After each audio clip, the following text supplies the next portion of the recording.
Syera Piku Bernabeu dilahirkan pada 2 Februari 1987 di Barcelona, Sepanyol.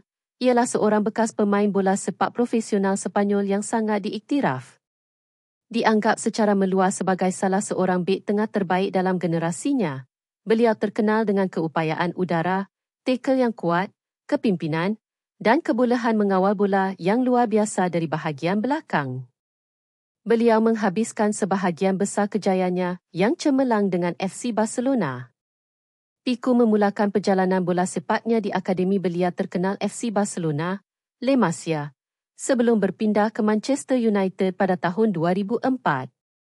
Selepas tempoh pinjaman di Real Zaragoza, beliau kembali ke Barcelona pada tahun 2008 di bawah Pep Guardiola.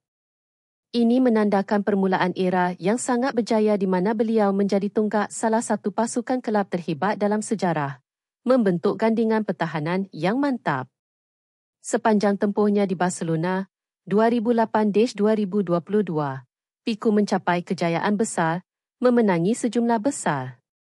8 gelaran La Liga, 7 gelaran Copa del Rey, 3 gelaran Liga Juara-Juara UEFA, termasuk musim treble pada 2009 dan 2015.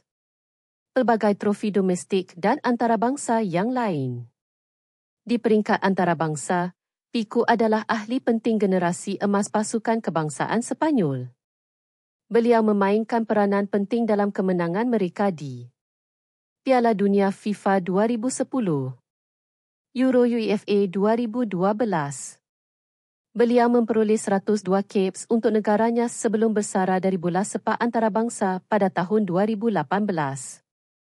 Di luar pencapaian di padang, Piku juga dikenali kerana usaha keusahawanannya dan pesona awam yang kuat.